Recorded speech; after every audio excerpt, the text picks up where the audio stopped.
Ya, shalom semuanya. Hari ini kita sama-sama akan belajar pertumbuhan yang sejati, saudara. Saudara, seringkali hidup kita ini diumpamakan sebagai seperti sebuah pohon, benar nggak saudara? Di Alkitab banyak sekali perumpamaan-perumpamaan yang menggambarkan kita ini seperti pohon yang ditanam. Nah, saudara, percayalah bahwa kita ini adalah tanaman yang dirawat. Amin, saudara. Kita bukan tanaman liar. Katakan ke kiri kananmu, kita bukan tanaman liar. Kalau tanaman liar itu, saudara, nggak dirawat, tumbuhnya sekenanya. Tidak diperhatikan, tumbuhnya sekenanya, saudara. Saya ini senang tanaman, saudara. Bahkan di rumput yang hijau pun ya, yang sudah kita tanam, seringkali tumbuh yang namanya tanaman-tanaman liar. Yang itu tuh harus kita ini ambil, saudara.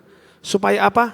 Supaya tanaman, rumput yang saya tanam ini menjadi rumput yang sehat. Kalau enggak, nutrisinya dimakan oleh tanaman liar. Saya berharap setiap kita yang ada di tempat ini mengalami pertumbuhan yang sehat. Bukan seperti tanaman liar yang hanya asal hidup dan tumbuh. Tapi saya pengen biar setiap kita gereja Tuhan di tempat ini kita tumbuh dengan sehat. Amin. Kita mau sama-sama belajar hari ini karena itulah yang dirindukan oleh Tuhan anak-anaknya untuk tumbuh dengan sehat. Ya, dalam Efesus 4 ayat 13 sampai 15. Efesus 4 ayat 13 sampai 15. Ya. Dikatakan seperti ini.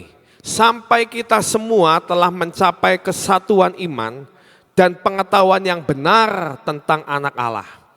Kedewasaan penuh dan tingkat pertumbuhan yang sesuai dengan kepenuhan Kristus. Sehingga kita bukan lagi anak-anak yang diombang-ambingkan oleh rupa-rupa angin pengajaran, oleh permainan palsu manusia dalam kelicikan mereka yang menyesatkan, tetapi dengan teguh berpegang kepada apa? Kebenaran di dalam kasih kita, bertumbuh di dalam segala hal ke arah Dia, Kristus yang adalah kepala, saudara. Saudara, kita mau sama-sama belajar dari ayat ini, bahwa di sini dikatakan Yesus Tuhan merindukan kita ini mempunyai iman dan pengetahuan yang benar tentang anak Allah. Dikatakan Tuhan rindu umatnya mengalami yang namanya kedewasaan yang penuh. Makanya kita ini harus bertumbuh dengan benar. Pertumbuhan yang sejati itu akan menimbulkan sebuah kedewasaan rohani, saudara. Dan tingkat pertumbuhan yang sesuai dengan apa? Dengan kepenuhan Kristus. Bukan kepenuhan yang lain, saudara. Arah kita, pertumbuhan kita harus mencerminkan kedewasaan yang penuh. Supaya apa? Ayat 14. Supaya kita ini tidak menjadi seperti anak-anak yang gampang diombang-ambingkan, saudara. Anak-anak itu paling gampang, saudara, disetir, saudara. Benar gak? Saya kalau anak saya lagi bingung memilih sesuatu gitu ya. Saya ini kadang ini suka ngerjain, saya itu suka iseng, saudara. Jadi kalau, "Pah, bagus yang mana ya? Yang ini apa yang ini?" gitu kan. "Ya coba kamu pilih dulu yang mana." Yang ini ya Pak. Ini lebih bagus kayaknya. Ya, ini bagus. Tapi yang ini kayaknya bagus loh kalau kamu pakai ini gitu ya. Misalnya saya pakai ya. Tiba-tiba anak saya yang tadinya sudah memilih si A gitu ya. Tiba-tiba langsung milih. Iya ya, kayaknya bagus ini. Jadi yang ini aja tak Pak. Yang B aja tak gitu. Misalnya lagi milih sepatu. Yang ini aja. Iya, yang itu aja gitu. Udah, ya udahlah yang ini gitu ya. Udah milih yang ini, nanti saya tanya lagi, yakin kamu pilih yang itu? Jadi bingung lagi, saudara. Anak-anak itu mudah diombang-ambingkan. Apalagi kalau orang tua ya, saudara ya, lagi milih gini, udah yang murah aja. terakhirnya milihnya yang murah aja gitu kan. Kamu mainan juga istilahnya nggak pakai seterusnya, beli yang murah aja. Gampang disetir, itu namanya anak-anak saudara. Tapi Tuhan pengen kita ini bertumbuh menjadi seseorang atau pengikut Kristus yang dewasa. Supaya apa? Supaya kita tidak mudah diombang-ambingkan. Saudara, hari-hari ini banyak sekali pengajaran-pengajaran yang bisa kita dengar dengan mudah, saudara. Ya, kita mau dengerin apa di YouTube, di Google, apapun itu, saudara. Itu sangat mudah kita dengarkan, kita ambil. Tapi kalau kita tidak punya prinsip yang benar, kita tidak punya dasar yang benar, itu bahkan bisa membuat kita sebagai pengikut Kristus ini menjadi terombang-ambing. Ini yang jangan sampai terjadi karena hari-hari ini banyak penyesatan, saudara. Dikatakan di hari-hari terakhir akan banyak terjadi penyesatan. Makanya kita perlu dasar yang kuat dalam mengikut Kristus supaya kita ini seperti ayat yang 15, kita ini teguh berpegang kepada apa? Kebenaran di dalam kita bertumbuh dalam segala hal ke arah Dia, Kristus yang adalah kepala. Pertumbuhan yang benar, yang pertama saudara, itu memerlukan tanah saudara. Benar? Kita kalau mau menanam sebuah tanaman, perlu yang pertama apa? Tanah. Dan tanahnya ini harus tanah yang subur. Dan kita udah, biasanya kalau tukang tanaman ya, saya kalau mau menanam pohon gitu ya, tukangnya tanya, Pak, mau ditempatkan di mana tanahnya? Nanti saya yang sudah punya gambaran, oh ini tanaman ini, pohon ini bagusnya ditaruhnya di sini. Saya punya lahan, bisa nggak ditanam dimanapun? Bisa saudara. Mau di ujung, mau di tengah, mau di pinggir kiri, pinggir kanan, di belakang bisa. Tapi saya sebagai seorang arsitek istilahnya saudara, saya pengen tanaman ini bagusnya ditaruhnya di sini tanamannya nih. Taruh di sini Pak, di tengah nih Pak, harus ditaruh di tengah, tanam di sini. Oke, setelah ditentukan lokasinya, tanaman itu akan ditanam saudara. Dan itu walaupun tanaman itu masih kecil, saya ini sudah punya gambaran. Karena saya juga seringkali saudara dimintain masukan oleh klien-klien saya saudara. Ini tanaman bagusnya mana ya, ditaruh di mana. Saya biasanya ngaturin, kamu ini taruh tanaman ini akan tumbuh dengan tinggi. Jangan sampai menghalangi segala sesuatu dan ini harus bagusnya ditempatkan di sini. Saya tahu tanaman ini akan bertumbuh dengan tinggi dan posisinya harus di sini. Saya tidak akan membiarkan orang itu untuk menanam seasal. Sehingga nanti dalam pertumbuhannya itu akan mengganggu akan ekosistem yang lain. Saudara. Dan setelah saya tahu, saya tentukan tempatnya di sini, baru saya tanam. Saudara, Tuhan pun seperti itu dalam menanam setiap saudara dalam hidup ini.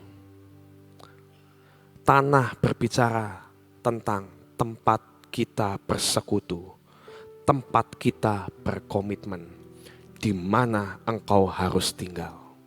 Makanya saya pengen dalam setiap kita, jangan asal pilih, pengen, oh saya mau ke gereja ini, saya mau ke tempat ini, saya mau di sini. Jangan asal pilih. Tanya Tuhan, di mana engkau ditempatkan. Karena pada kenyataannya setelah engkau bertumbuh, ya, itu kalau tidak ditempatkan dengan benar, itu akan membuat masalah dengan yang lain. Misalnya nih, pohon tinggi ditaruh di bawah atap, saudara. Setelah pohon ini tumbuh besar, akhirnya kena apa? Atap, nabrak atap. Atapnya jadi rusak, pohonnya juga rusak semuanya, saudara. Tapi kalau dari awal kita sudah tahu Tuhan menetapkan kita di sebuah tempat sebuah gereja, sebuah komunitas, sebuah persekutuan, engkau harus ambil komitmen. Engkau harus tertanam di tempat itu dan jangan inginkan yang lain. Karena itu akan bermasalah dalam hidupmu atau orang lain. Pertumbuhan yang benar memerlukan tanah dan memerlukan tempat yang betul. Saya pengen setiap kita dimanapun kita harus perlu komitmen untuk kita boleh tertanam dengan benar. Itu yang pertama, saudara. Yohanes 15 ayat 4 sampai 5.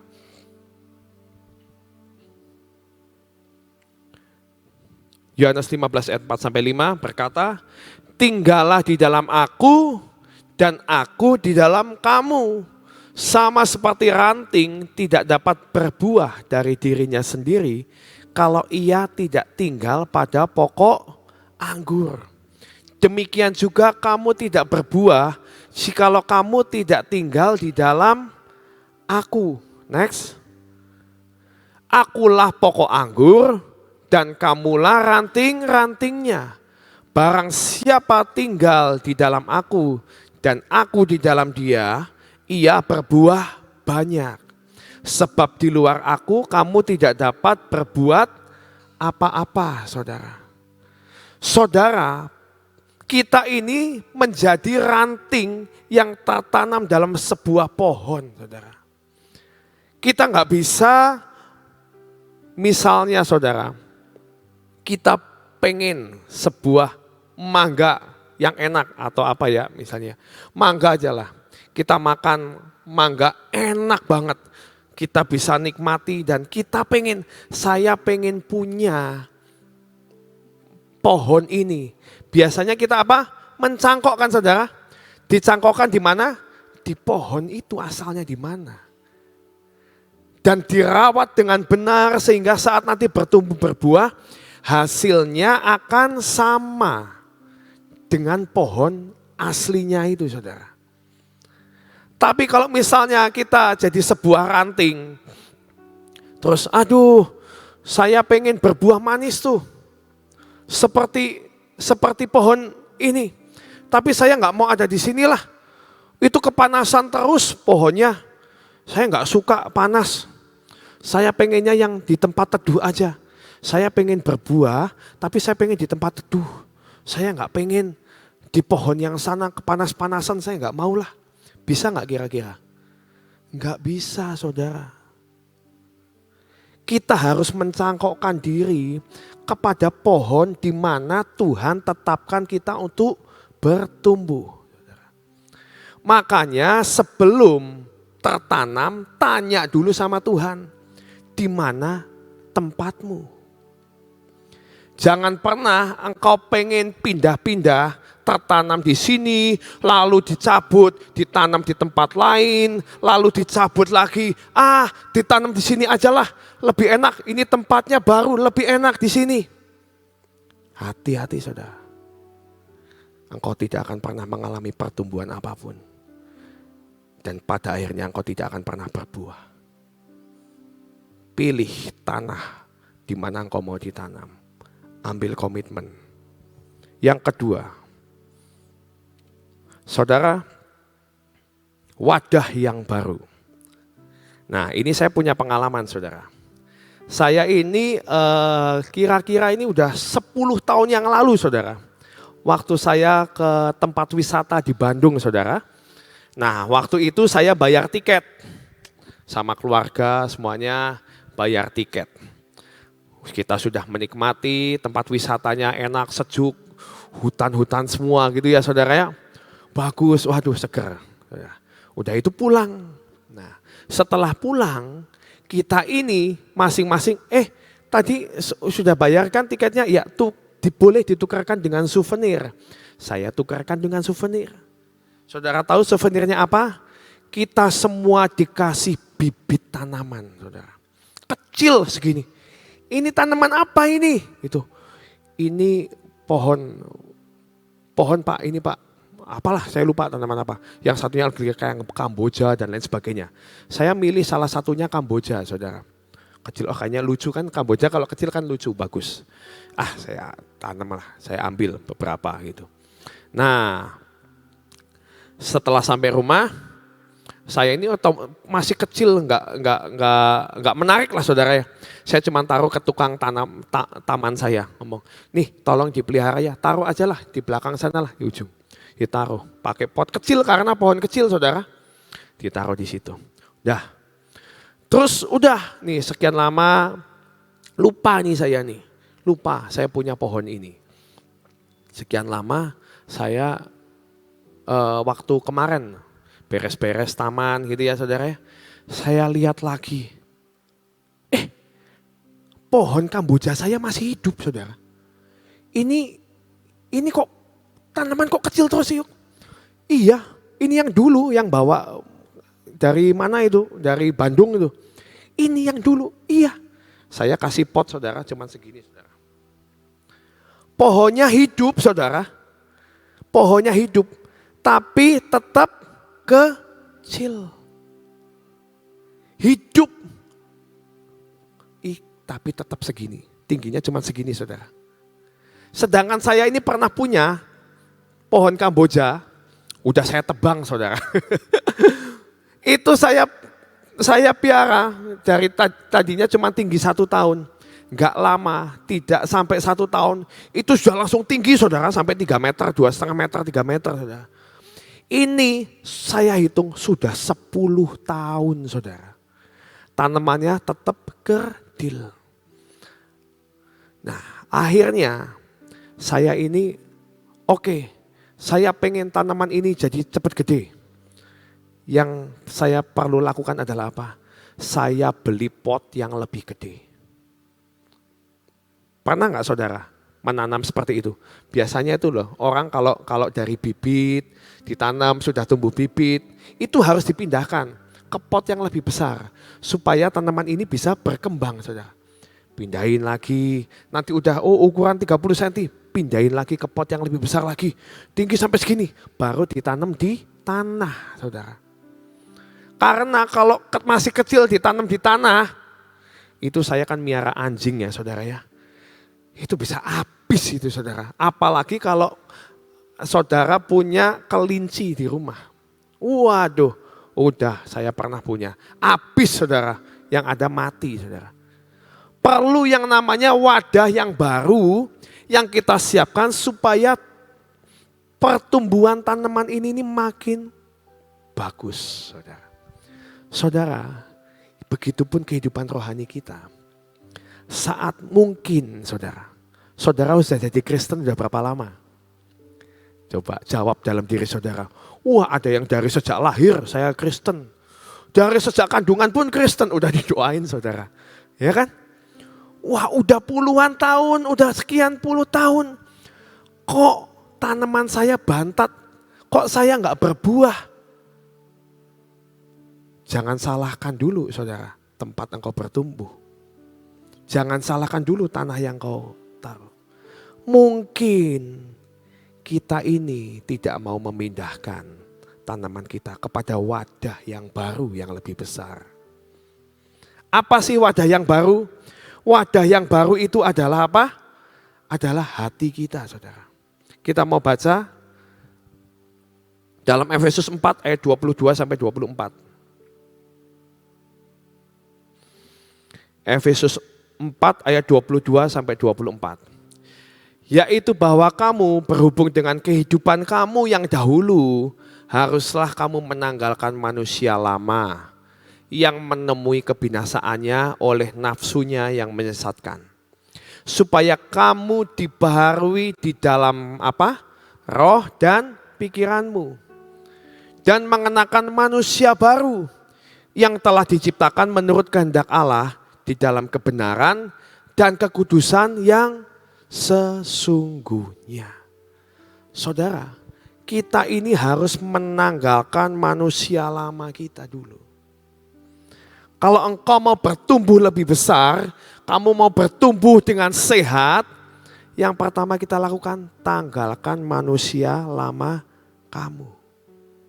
Apa sih menanggalkan manusia lama? Menanggalkan manusia lama itu bisa berbicara tentang apa? Tentang karakter kita yang jelek. Tentang kebiasaan buruk kita. Kita mungkin sudah melayani sekian lama, saudara. Tapi kalau ada teman pelayanan yang nyenggol sedikit, ucapannya nyenggol sedikit, jengkel, marah, mutung, udahlah. Saya nggak mau pelayanan di sini lagi, saya mau pindah divisi. Itu namanya kita tidak mau menanggalkan manusia lama kita. Kalian mau pindah divisi manapun, kalau kalian tidak menanggalkan manusia lama kita, di divisi manapun engkau akan tetap bantat. Tidak akan mengalami pertumbuhan yang benar. Karena apa? Karena kita tidak mau meninggalkan wadah kita. Potnya kecil terus. Gak mau diganti wadah yang baru. Malas baca firman. Itu menanggalkan, harus ditanggalkan manusia lama kita. Ada yang ngomong, aduh saya ini sudah ikut Kristen sekian lama, terima firman juga iya, terima janji Tuhan iya, terima nubuatan iya. Tapi kok saya nggak mengalami ya? Berarti nabinya itu salah itu bukan nabi yang benar, nabi yang palsu. Cek dulu.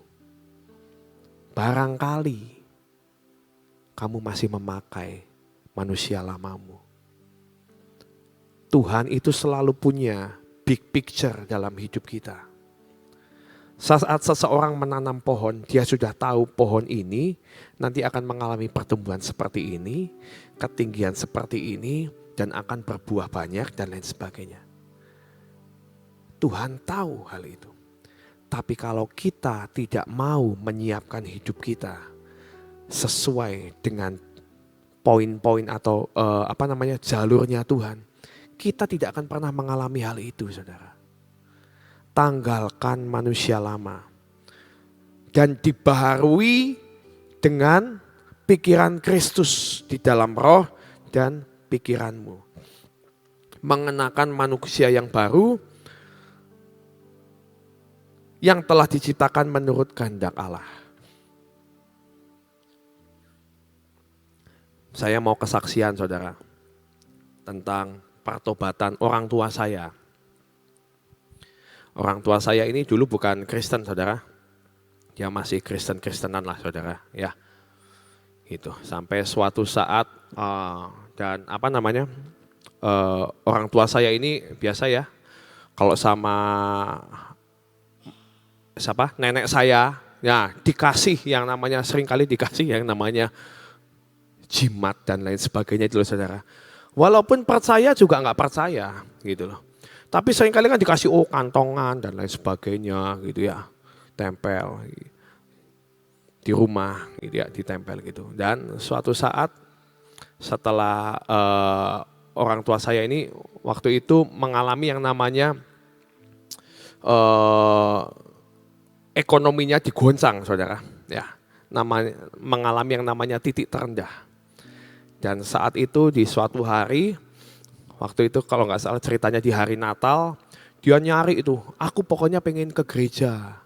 Ini soalnya Natal. Kan ada kan saudara Kristen yang setahun sekali datang, ada loh saudara. Pas Natalan saudara. Ada yang 2 kali, pas Paskah dan Natalan saudara. Ada yang seminggu sekali, cuman hari Minggu. Nah, ini karena Natal itu kewajiban saudara. Wah saudara, itu yang namanya kalau Natal itu pasti gereja itu penuh saudara.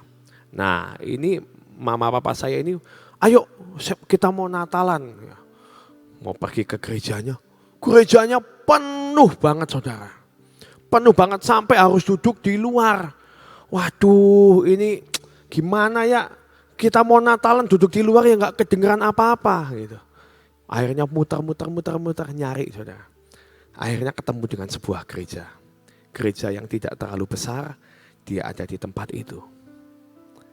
Dan tiba-tiba ada KKR kan saudara, biasanya kalau Natal kadang suka mengundang hamba Tuhan.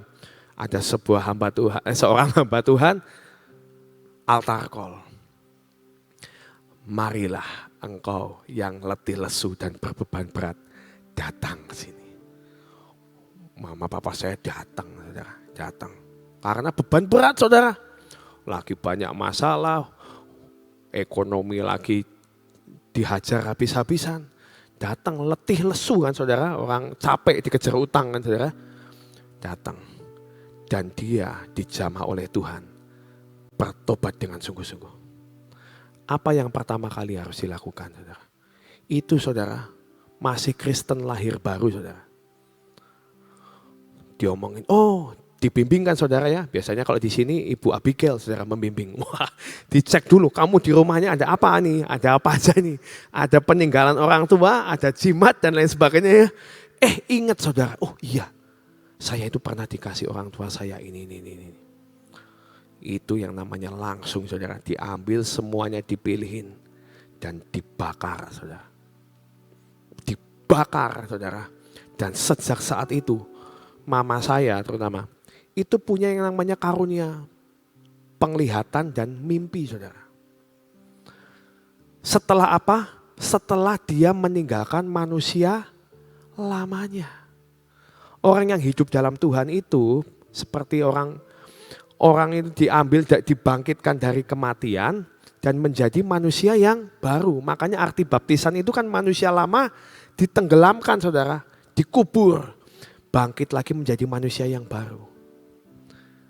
Dan sejak saat itu kerohaniannya mengalami yang namanya peningkatan dan pertumbuhan yang luar biasa. Itu perlu yang namanya menanggalkan manusia lama. Kalau kita sudah bertobat dan kita ngerasa, iman ini kan peninggalan, ini kan jimat dari orang tua saya harus menghormati, ini harus saya simpan. Jangan seperti itu saudara. Tanggalkan manusia lama. Karakter kita suka marah misalnya, tanggalkan saudara.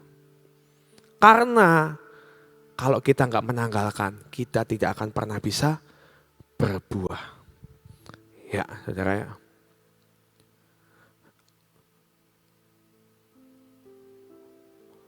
Orang kalau lagi kejepit misalnya saudara ya. Ini salah satu cerita sambungan dari orang tua saya. Bukannya saya mau mengagung-agungkan orang tua saya, enggak. Ini saya kalau orang tua dulu tuh senang cerita loh saudara. Ceritanya apa? Dulu waktu susah, senangnya ceritanya dulu waktu susah itu diulang-ulang terus saudara. Supaya apa? Supaya anaknya itu ingat. Kamu harus menghargai hidup ini, setiap berkat sedikit pun kamu tuh harus menghargai. Karena kita ini pernah mengalami yang namanya waktu-waktu susah. Saudara, salah satu buah yang saya lihat bahwa orang tua saya sudah meninggalkan manusia lama, kenapa? Jadi dia cerita dulu itu setelah bertobat, waktu itu orang tua saya ini jualan elektronik saudara. Jualan TV aja cuman beberapa saudara, bisa dihitung dengan jari saudara.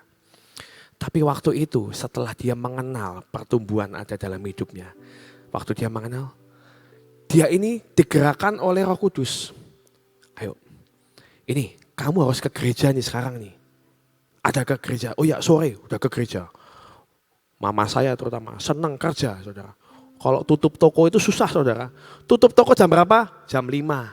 Tapi pada kenyataannya yang bisa menutup toko adalah kalau udah nggak ada orang saudara. Kalau masih ada pelanggan ya dibuka terus, mau sampai jam 7 juga dibuka terus saudara. Sampai sekarang.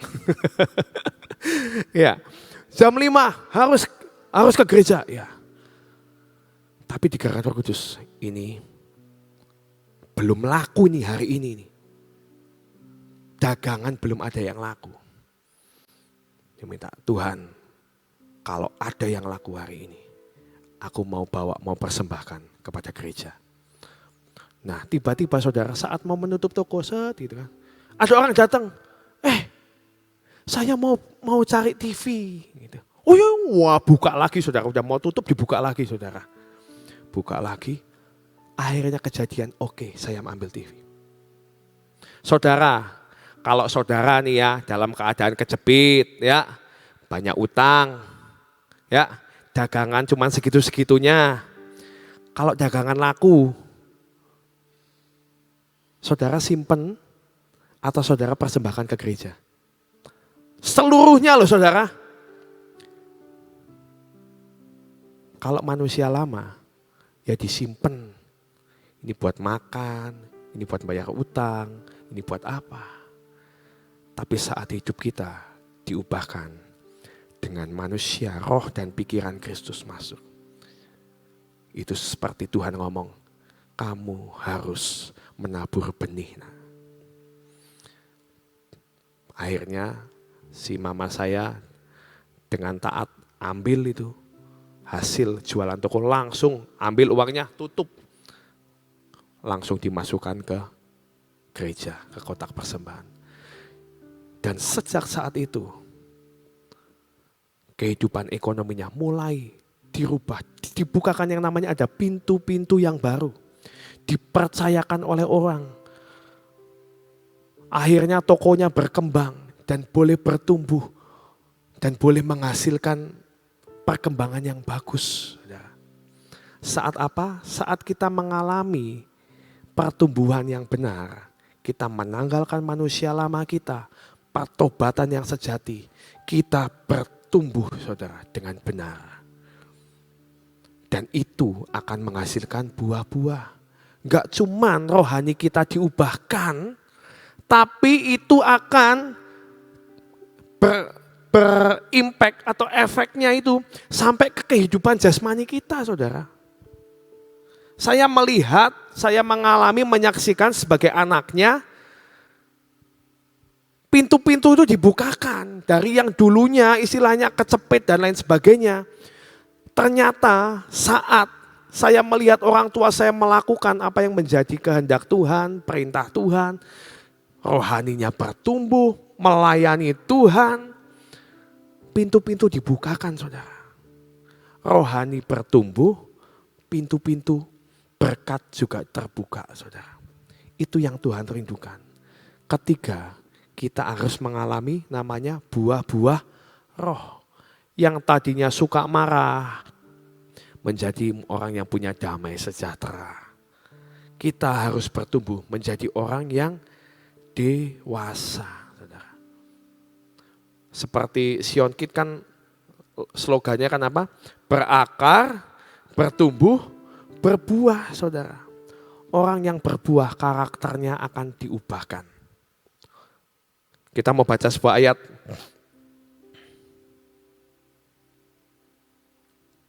Markus 11 ayat 12 sampai 14. Markus 11 ayat 12 sampai 14. Keesokan harinya sesudah Yesus dan ke-12 muridnya meninggalkan Betania, Yesus merasa apa? Lapar. Dan dari jauh ia melihat pohon ara yang sudah berdaun. Ia mendekatinya untuk melihat kalau ia mendapat apa-apa pada pohon itu. Tetapi waktu ia tiba di situ, ia tidak mendapat apa-apa selain daun-daun saja. Sebab memang bukan musim pohon ara, buah ara. Maka katanya kepada pohon itu, jangan lagi seorang pun makan buahmu selama-lamanya. Dan murid-muridnya pun mendengarnya. Saudara, ini cerita tentang Yesus. Dia itu saat itu lapar saudara. Dan dia melihat yang namanya pohon ara. Pohon ara ini harusnya berbuah pada musimnya. Saya sempat berpikir, itu diomongin tidak pada musimnya. Kenapa Yesus ngamuk ya? Saudara pernah berpikir gak? Harusnya kalau belum musimnya gak masalah dong. Tapi Yesus waktu dia, kalau saudara melihat, ia mendekatinya untuk melihat apa? Kalau ia mendapat apa-apa. Saudara, Yesus tahu mungkin memang ini bukan musim pohon buah ara. Tapi seenggaknya kalau pohon itu mau berbuah biasanya mengeluarkan apa? Bunga dulu saudara. Ya, biasanya ada saudara. Tapi Yesus waktu melihat ini cuma daun aja. Tidak ada pertumbuhan, tidak ada bunganya yang menjadi bakal buah. Ini sama aja kamu ini bantat. kamu ini masih memakai wadah yang lama, yang kecil. Karena kalau kita mau dipindahkan ke wadah yang baru, harusnya kita sudah mulai kelihatan itu ada bunga bakal buah. Hati-hati saudara, kita harus bertumbuh. Dan akhirnya kita juga harus berbuah. Ini sudah bulan November saudara. Biasanya kalau bulan Desember itu waktunya kita ini kaleidoskop ya saudara ya. Ngecek, oh kita waktu awal tahun kita sudah melakukan apa. Sampai bulan November ini. Coba di rumah ngecek rohani kita. Apakah kita ini sekarang bertumbuh? Atau kita ini masih sama aja sama tahun lalu? Dicek, saudara. Apakah waktu tahun lalu, awal tahun masih menyimpan sakit hati, bulan November ini saudara, sakit hatimu masih ada enggak? Atau sudah kita buang? Kita masih dulu gampang marah, sekarang masih gampang marah enggak? Cek saudara. Kalau masih sama, berarti potnya kita ini belum dipindah ke wadah yang baru. Dan kita tidak akan melihat pertumbuhan dalam hidup kita. Amin. Saya berdoa hari ini kita mulai ngecek. Pastikan engkau berkomitmen di sebuah tempat di mana engkau ditanam oleh Tuhan. Ya. Jangan manusia, saudara. Saudara tanya dengan Tuhan. Tuhan, di mana aku harus bertumbuh? Di mana aku harus ditanam? Dan setialah ada di tempat itu. Yang kedua, engkau harus mulai mengubah yang namanya wadahmu. Ya, mungkin sekian lama engkau tidak mengalami pertumbuhan. Mungkin hidup kita yang perlu dirubah. Tanggalkan manusia lama. Setelah kita menanggalkan manusia lama kita, dan kita harus berbuah bagi kerajaan Allah. Saya berdoa setiap kita bisa bertumbuh dan berbuah dan mengalami pertumbuhan yang sejati. Amin. Saudara, saya mengharapkan ya, selama 1 tahun ini kita itu mengadakan evaluasi. Ya. Ayo kita mengadakan evaluasi. Saya tidak mengharuskan saudara melakukan evaluasi ini dari awal kita terima Yesus atau dari awal kita ikut bergabung di GKI Anugerah ini sampai sekarang. Tidak, hanya setahun aja. Saya rindu, ini kan sudah November, sebentar lagi Desember, sebentar lagi sudah habis. Apalagi tanggal 9 itu adalah pertemuan kita terakhir, kebaktian kita terakhir untuk tahun ini.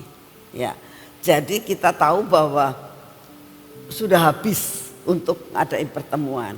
Ya, jadi tanggal terakhir itu kalau tidak salah tanggal 13 ya. Ya, tanggal 13 Desember itu terakhir daripada PW. Ya, jadi kita tahu bahwa sesudah itu kita kan libur ya. Nah, saya hanya menganjurkan coba selama bulan Januari sampai dengan Desember ini sudah bertumbuh belum? Ada perubahan enggak dalam pengikutan kita kepada Tuhan? Atau stuck? Ya begini-begini aja, atau tambah mundur karena banyak masalah yang ada dalam kehidupan kita. Karena badai itu selalu ada. Ya. Nah, pada saat badai ada itu, apa kita itu jatuh bangun ya. Saya berdoa ya, saudara masing-masing itu nyatet. Nanti tanggal 9 saya berdoa supaya saudara mempersembahkan itu kepada Tuhan. Nanti terakhir akan ada satu acara di mana kita mempersembahkan masing-masing pengikutan kita selama 1 tahun ini. Sudah berubah apa yang sudah dilepaskan daripada semua yang dikatakan tadi. Semua keburukan, meninggalkan manusia lama, itu sudah ada apa yang sudah kita lepaskan. Yuk kita sama-sama mengadakan evaluasi supaya nanti tanggal 9 itu kita mempersembahkan Tuhan ini luka dan saya saat ini dalam pengikutan kita selama 1 tahun. Ya.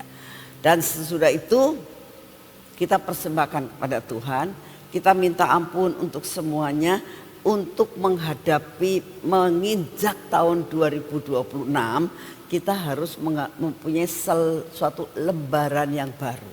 Ya. Lembaran yang baru dengan dasar pertobatan kita yang kita sudah lakukan pada tahun yang lalu. Artinya gini, kita menghadapi tahun depan itu kita nutup lembaran 2025, kita memasuki lembaran baru, kita harus makin bertambah. Artinya pengikutan kita, buah kita, ya, dan sebagainya. Supaya kita itu untuk mencapai destiny kita itu harus bertambah. Harus naik, harus naik, harus naik. Selain naik daripada rohani kita harus mulai menilai ya berkat-berkat yang kita terima sepanjang tahun 2025. Mulai Januari ya. Coba kita lihat cara Tuhan mulai mengajar kepada kita, cara Tuhan memberkati kita. Coba apakah kita itu sepanjang tahun ini tidak dapat berkat? Ataukah kita itu dapat berkat? Apakah kita terus jatuh sampai di dasar, atau Tuhan itu akan membuat sesuatu dalam kehidupan saudara? Ya. Minimal berkat pengucapan syukur kita adalah apa? Kita diberi kekuatan kesehatan, sanggup mencapai dan mengakhiri tahun 2025 bersama dengan Tuhan. Ya, saya sangat merindukan. Ayo kita mulai saat ini saya akan terus sampaikan karena kebaktian kurang 2 kali ya, kebaktian Selasa ini kurang 2 kali. Hari Selasa besok, sama Selasa depan. Selasa yang ketiga ini sudah masuk kebaktian terakhir ya. Ayo kita mulai sekarang sudah mulai dicatat sedikit-sedikit, mengingat, minta sama Tuhan, beri aku ingatan Tuhan. Mulai Januari sampai dengan November ini berkat apa yang kita terima, kejatuhan apa yang kita terima, pertumbuhan rohani kita apa yang kita terima, buah apa yang sudah kita lakukan. Ya, saya berdoa masing-masing baik yang streaming maupun yang di sini sampaikan juga kepada setiap divisi. Nih, bakalnya harus kita itu memberikan laporan tahunan sama Tuhan, apa yang kita sudah dapatkan dan apa yang Tuhan sudah berikan buat kita, buah apa yang sudah kita keluarkan ya. Tuhan memberkati. Yuk kita berdoa. Terima kasih ya Tuhan untuk firman-Mu pada hari ini, untuk kami boleh mengadakan evaluasi dalam hidup kami. Karena kami harus menyadari bahwa kami harus ditanam dan kami harus bertumbuh dan kami harus berbuah. Terima kasih untuk teguran-Mu untuk hari ini, untuk kami mengadakan evaluasi dalam pengikutan kami kepadamu. Bapa, saat ini kami datang di hadapan-Mu Tuhan. Kami tetap mau berdoa buat bangsa dan negara kami. Engkau tahu keadaan sedalam-dalamnya, keadaan politik negara kami. Sedalam-dalamnya atas kemelut yang ada di DPR. Engkau tahu sedalam-dalamnya Tuhan akan segala sesuatu keadaan, perekonomian, keuangan, masalah-masalah, koruptor, Tuhan semua terbuka di hadapan hadirat-Mu. Oleh karena itu saat ini kami datang di hadapan-Mu. Kami minta Engkau turun tangan untuk membenahi akan keadaan negara kami ini ya Tuhan. Biarlah negara kami ini menjadi negara yang makmur, negara yang diberkati Tuhan, negara yang tidak ada kemiskinan lagi. Karena sebenarnya Tuhan, Engkau memberikan kekayaan terhadap bangsa ini sangat luar biasa.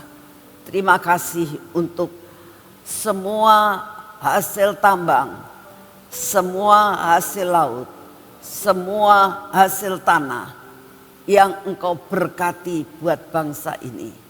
Kami minta di dalam nama-Mu, biarlah pengelolaannya dipegang oleh orang-orang yang bertanggung jawab dan mau melakukan demi kepentingan bangsa dan negara. Terima kasih untuk kasih setia-Mu ya Bapak. Kami tetap berdoa untuk Bapak Presiden, Wakil Presiden dan semua menteri yang benar-benar mau bertanggung jawab. Buat mereka solid Tuhan, buat mereka sehati Tuhan, buat mereka punya roh keberanian untuk membenahi akan keadaan bangsa dan negara ini. Kami minta kepadamu, Engkau memberi kekuatan, beri kesehatan, beri roh keberanian untuk dapat mengambil suatu langkah-langkah yang berkenan di hati-Mu. Kami berdoa Tuhan, semua peraturan-peraturan yang saat ini sedang dipertimbangkan, sedang digodok, kami minta di dalam nama-Mu, Engkau tolong Tuhan, Engkau turun tangan ya Tuhan, supaya semua peraturan yang berasal daripada-Mu, peraturan yang membawa kebaikan buat bangsa ini dalam segala bidang, baik peraturan lalu lintas, baik peraturan di pendidikan, di kesehatan Tuhan. Kami doakan terus dalam segala perkara, peraturan perekonomian, perpajakan, Tuhan semua peraturan-peraturan perdagangan. Kami minta Engkau turun tangan supaya apa yang diputuskan itu berasal daripada-Mu Tuhan. Engkau yang membatalkan semua yang tidak baik, yang direncanakan, Engkau gagalkan Tuhan. Inilah doa yang kami naikkan di hadapan-Mu. Engkau terus beracara untuk bangsa dan negara kami ini. Terima kasih untuk semuanya. Bapak, kami juga datang di hadapan-Mu saat ini. Engkau tahu keadaan, mendengar berita-berita tentang gempa bumi, gunung meletus. Tuhan, Engkau tahu keadaan gunung Merbabu yang saat ini sedang mulai mengeluh erupsi. Kami minta Engkau turun tangan dalam perkara ini. Gunung-gunung yang lain, kami pun minta Engkau ada dalam kendali daripada-Mu. Kami berdoa untuk Gunung Ciremai Tuhan. Biarlah Gunung Ciremai ini diam Tuhan, dalam keadaan tidur, tidak akan membuat perkara-perkara tidak baik di kota dan daerah ini. Bapak, kami menyerahkan akan semua bencana yang bakal terjadi. Kami minta Tuhan, di mana anak-anak-Mu berada, Engkau yang meluputkannya, Engkaulah yang melindunginya Tuhan, sehingga tidak akan terkena dampak yang tidak baik buat anak-anak-Mu dimanapun berada. Terima kasih untuk kasih setia-Mu ya Tuhan. Kami sungguh berdoa, biarlah kami yang Kau berkati ini menjadi pendoa syafaat buat keluarga kami masing-masing. Karena firman-Mu mengatakan, satu dari satu keluarga yang mau berdiri buat keluarganya, maka semua keluarganya akan diluputkan. Tolong Tuhan, buat kami mau menjadi pendoa buat masing-masing keluarga kami dimanapun kami berada. Terima kasih Tuhan Yesus, kami sungguh menyerahkan ini semuanya ke dalam tangan-Mu. Bapak, kami juga berdoa saat ini, Engkau terus beracara untuk tempat ini.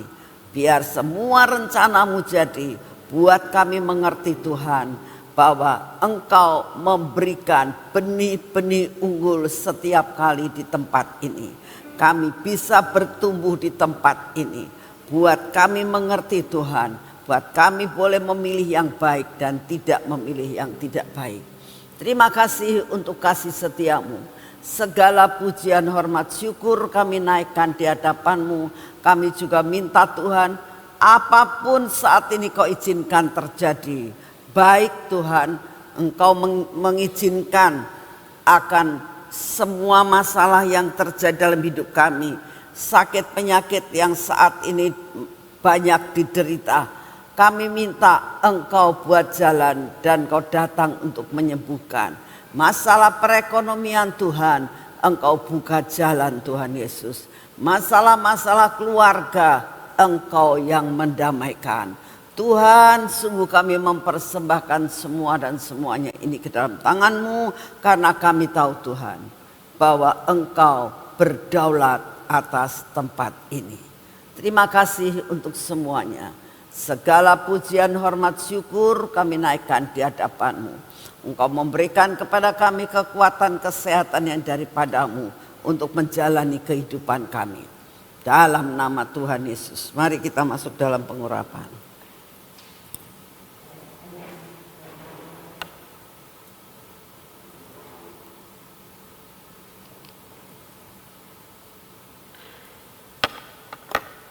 Dalam nama Tuhan Yesus, biarlah pengurapan ini akan mengakibatkan perlindungan yang daripada-Mu, keluputan yang daripada-Mu, dan berkat yang sudah Kau sediakan buat kami akan meliputi seluruh hidup kami hari ini.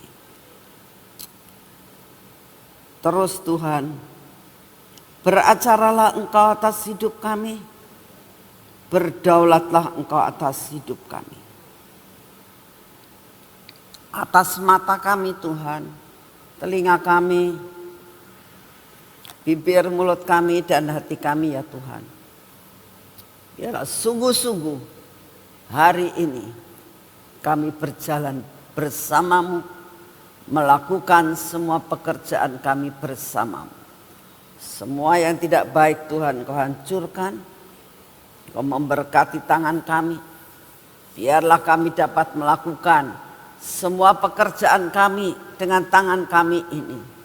Urapan-Mu turun atas kami sehingga apa yang kami kerjakan menjadi berhasil. Semua yang menjadi jatah kami yang belum terbuka, kami mau memakai kunci kelimpahan dan terobosan ini. Kami percaya Tuhan, maka semua yang tertutup menjadi terbuka. Berkat-Mu melimpah atas hidup kami. Engkau berkati kaki kami hari ini. Biarlah hari ini kami berjalan bersama-Mu sampai malam nanti. Kami melepaskan lelah karena semua pekerjaan kami menjadi berhasil. Perjalanan kami menjadi berhasil. Terima kasih untuk semuanya. Di dalam nama Tuhan Yesus. Amin. Tuhan memberkati saudara semuanya.